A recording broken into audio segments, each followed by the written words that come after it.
শুরু করলাম। এবার রয়েছে না ফিমেল রিপ্রোডাক্টিভ সিস্টেম। তাহলে যদি ফিমেল রিপ্রোডাক্টিভ সিস্টেম ধরি, আমাদের মোটামুটি এখান থেকে লেখা শুরু করতে হবে।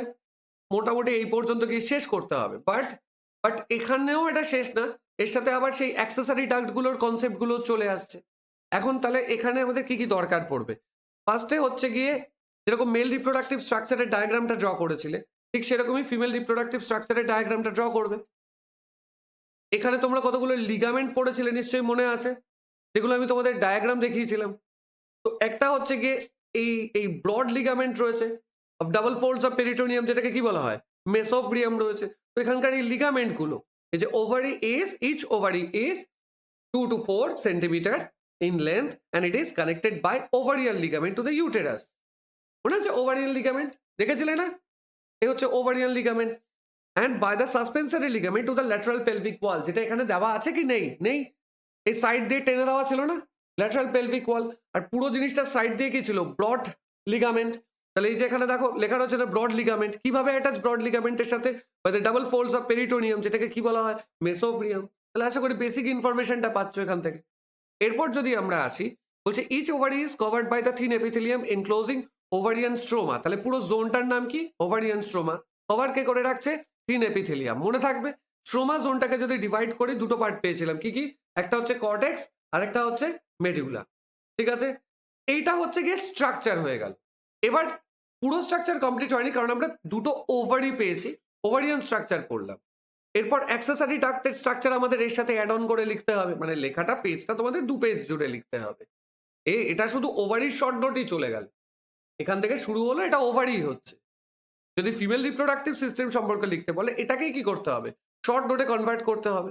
3 রকমের লিগামেন্টের কথা তুমি উল্লেখ করে দিলে, দুটো ওভারি প্রেজেন্ট থাকে সেটা লিখে দিলে, থিন এপিথেলিয়ামের কথা লিখে দিলে, এগুলো সব পয়েন্ট করে লিখলে। থিন এপিথেলিয়াম কাকে কভার করে রেখেছে? ওভারিয়ান স্ট্রোমাকে। ওভারিয়ান স্ট্রোমা জোনকে তুমি দুটো জোনে ডিভাইড করেছো, কি কি? একটা হচ্ছে কর্টেক্স আর একটা হচ্ছে মেডুলা। ভুলেও এখানে গ্রাফিয়ান ফলিকলের কথা লিখতে যেও না, কারণ সেটা এর সাথে রিলেট করছেই না। কথাটা বোঝা গেছে? তাহলে এই পর্যন্ত দেখো ঝামেলা কিছুটা মিটে গেল। এবার আসছি স্যার তার পরের পার্টে, যেটা তোমরা সবাই জানো, এই যে ওভিডাক্ট। ঠিক আছে, এবার ওভিডাক্টের দেখো একটা সুবিধা রয়েছে, সেটা হচ্ছে কি আমরা এই স্ট্রাকচারগুলো পড়েছি, আমরা এটাকে যখন ডিভাইড করব, শুরু কি দিয়ে করতে পারি? ফিমব্রি, তারপর হচ্ছে কি ইনফান্টিবুলাম, অ্যাম্পুলা ইস্তেমাস। আমরা পড়েছি না কালকে অ্যাম্পুলা ইস্তেমিক জোন। তাহলে অ্যাম্পুলা ইস্তেমাস, আর তারপরে জোনটা হচ্ছে ইউটেরাইন পার্ট। বোঝা গেল? এটা গেল আরেকটা পোর্শন কমপ্লিট হয়ে গেল। এবার যদি আমরা ইউটেরাসের ক্ষেত্রে শর্ট নোট হিসাবেই লেখো না, তাহলে দুটো ওভারই প্রেজেন্ট রয়েছে, লিগামেন্টস গুলোর নাম লিখলে, ইনএপিথেলিয়ামের নামটা লিখে দিলে, আর তার সাথে ওভারিয়ান স্ট্রোমাকে কভার করে রেখেছে সেটা লিখে দিলে, ফ্যালোপিয়ান টিউবের মধ্যে বা ওভিডাক্টের মধ্যে শুধু স্ট্রাকচারগুলোর নাম লিখে দিলে, ফিমরি, ইনফান্টিবুলাম, অ্যাম্পুলা, ইস্তেমাস অ্যান্ড ইউটেরাইন পার্ট। এবার যদি ইউটেরাসের ক্ষেত্রে আসো, তাহলে এই 3টে জোনের নাম লিখে দিলে শর্টে, কি কি? একটা হচ্ছে outer perimetrium, middle myometrium, inner endometrium. একটু আগে আমরা নিউরো এন্ডোক্রাইন সিস্টেমের ইম্প্যাক্ট দেখছিলাম। এন্ডোক্রাইন সিস্টেম মানে অক্সিটোসিন এন্ড রিল্যাক্সিনের কনসেপ্টটা আসছে।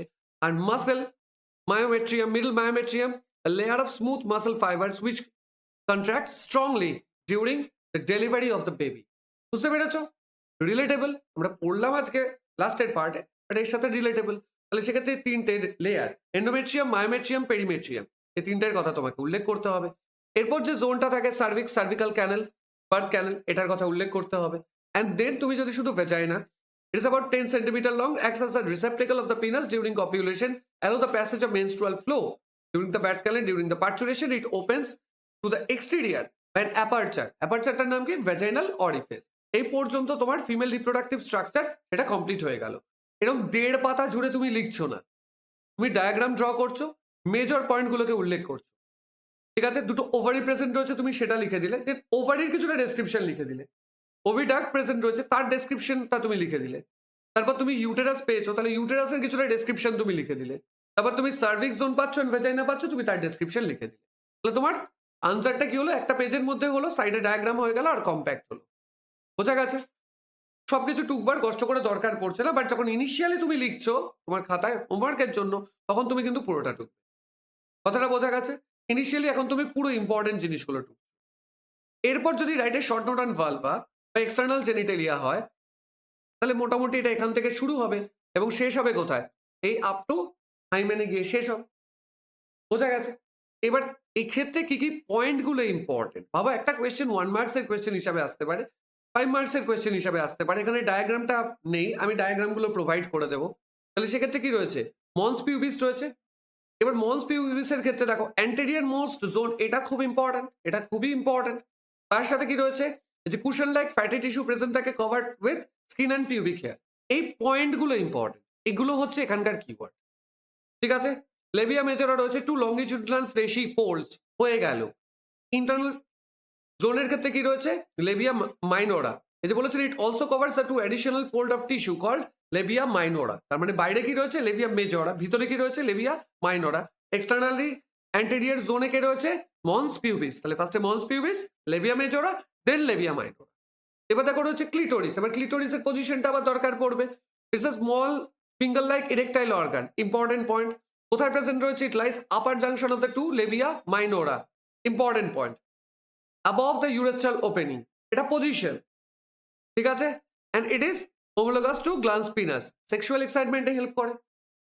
বোঝা গেছে, অনেক বেশি নার্ভ এন্ডিং এখানে এমবেডেড থাকে, এক্সাইটেশনটার জন্য এটা হেল্প করছে। তাহলে এই পয়েন্টটা দরকার পড়েছে, বুঝতে পেরেছো। অ্যান্ড দেন হাইমেনের পয়েন্টটা, এটা তুমি চাইলে ছোট করতে পারো, তাতে অসুবিধা নেই, কারণ এখানে কিছু জেনারেল ইনফরমেশনও রয়েছে। কথাটা বোঝা গেছে।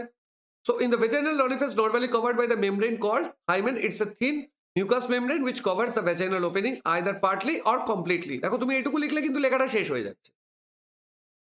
ঠিক আছে, শর্ট নোট অন ভালভা ধরো লিখতে দিয়েছে, এইটুকু লিখলেই শেষ হয়ে যাচ্ছে। বাকি যে ইনফরমেশনটা রয়েছে সেটা হচ্ছে জেনারেল ইনফরমেশন, যেখান থেকে সিবিএসই ডিফারেন্ট প্যাটার্নের কোয়েশ্চেন করে। সেটার জন্য আমরা আলাদা ভিডিও করবো, ডোন্ট ওয়ারি, ওটা আলাদা ওয়েতে হবে।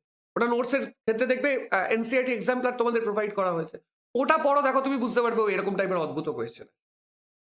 বাকি আরো আছে, 20 বছর আগের 10 ইয়ার্সও আছে, তো 30 ইয়ার্স আছে, ওকে, চাপ দিও না। আর এখানে অ্যাক্সেসরি গ্ল্যান্ডের ক্ষেত্রে কি রয়েছে, বার্থোলিনস গ্ল্যান্ড। শুধু বার্থোলিনস গ্ল্যান্ড লিখলে হবে না, এই কথাটা লিখতে হবে যে they are small rounded bodies corresponding to the Cowper's gland of the male. বোঝা গেছে, মানে মেল বডিতে আজকে কাউপার্স গ্ল্যান্ড যে ফাংশনটা পারফর্ম করে, ফিমেল বডিতে সেম ফাংশনটা কে পারফর্ম করে, বার্থোলিনস গ্ল্যান্ড। ক্লিয়ার হলো, এখানে কি ঝামেলা মিটে গেল। এবার দেখো ম্যামারি গ্ল্যান্ডের ক্ষেত্রে একদম এক্সটার্নাল জোন থেকে যদি আমরা শুরু করি, short note on mammary gland বললে তো দেখো বাবা এখান থেকে শুরু করতে হবে, আর হিসাব মতো এখানে গিয়ে শেষ করতে হবে। মনে পড়েছে, এটা আমরা পড়েছিলাম, বাট এর জোনগুলোতে কিছু প্রবলেম ছিল না।